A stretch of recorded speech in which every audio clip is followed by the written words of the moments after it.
Hi, so anyways, I'm back. My brother just called me, so pause the video. But anyways, okay. So back to what we're learning. So number 10 is asking about this graph of how I can explain how the difference in bond length and the difference of the bond energy from the following diagram. Now for this one, the peak is where it's the most stable. So we always look at the peak to see where it is to actually truly do a full comparison. And the peak is where it's a perfect balance between attractions and repulsion, thus being the most stable. So so the peak here is right here. So this is, anyway, let me go back. Sorry, I got ahead of myself, got excited. The y-axis is the bond energy, and the x-axis is the bond length. So for this peak, the peak is much farther of the y, because the peak is the blue. It's much farther from the y it's much farther across the x-axis than the one on the red, than the peak at the red, thus making it have a longer bond length. And correlating to that, meaning it has a smaller bond energy, which obviously you could tell from the graph. So you could tell that the blue one is probably a single bond because it has a longer bond length but shorter bond energy. And the red one is probably a double bond because it has a greater bond energy but a shorter bond length. So I just explained that. And then another diagram that I have to turn you right back around. Fun. Explain what the diagram represents. Actually, I keep saying this, I know, but I do quite enjoy this part. So this diagram represents basically that you see that there's a spike at 90 and it kind of goes above. So the spike in the 90 has to be around like 90, 91. It doesn't have to be an average between 96 because there's a lot less percentage of this stuff around the world. So the average atomic mass is probably going to be like 91 because it's a spike here. It's like 68%, 58%. It's like very high over here. So its majority is going to be 90. So it's going to be like around 91-ish. That's what this means, basically. And next is to explain the following. I have to show you around again, but I do know this one.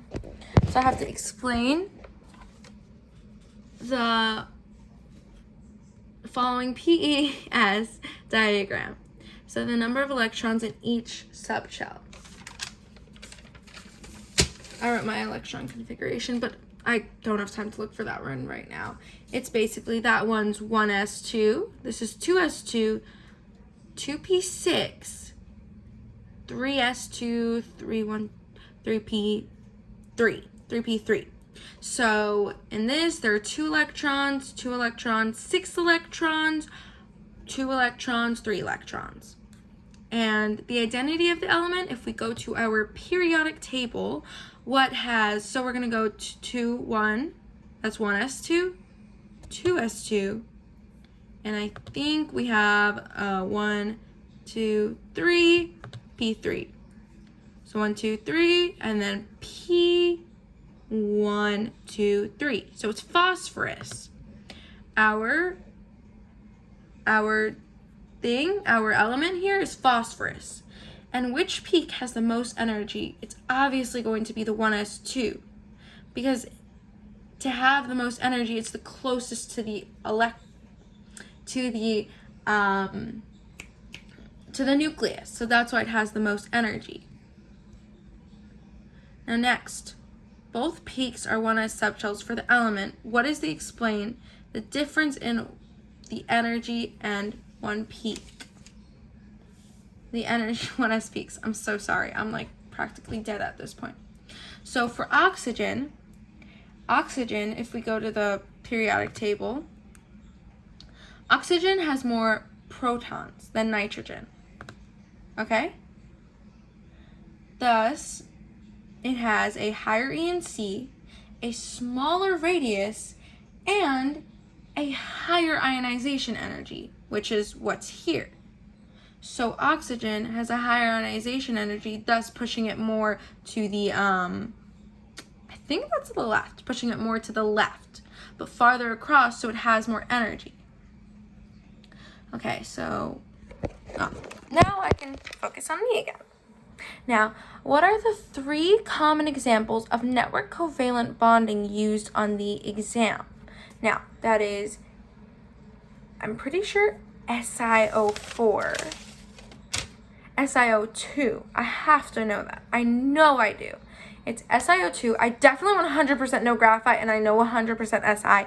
The SiO2 is just the one that I have like a little blah, but whatever. It's SiO2, Si, and graphite, which is diamond. Basically, the covalent bond basically means that it has a strong IMFA because it is the strongest, okay?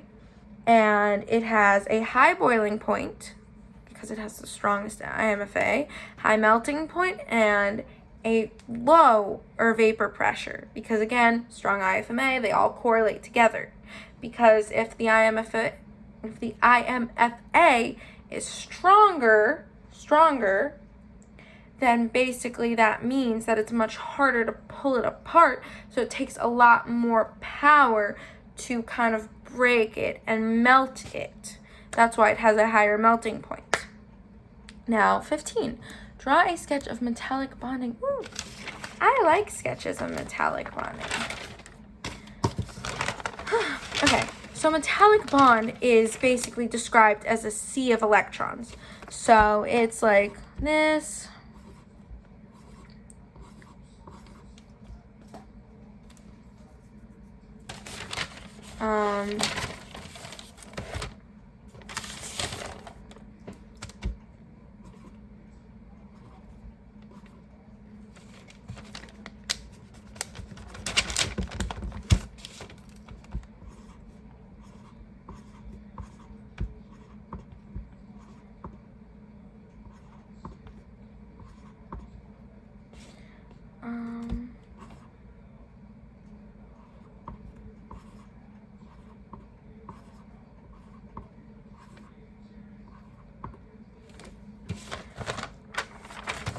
I want to highlight the electrons so you could see them.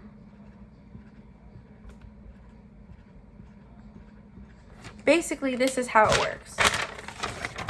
You see, like, it's like a sea of electrons, like they're all like randomly dispersed everywhere. It's not like beautiful like the alloy. Like the alloy compared here, it's very nice, it's very proper, but these is just like chaos.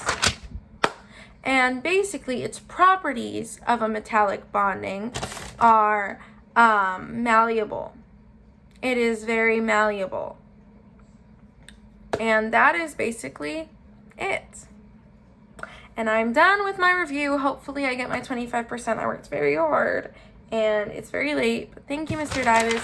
Have a nice night, day, whatever it is that you're watching this. Anyways, goodbye.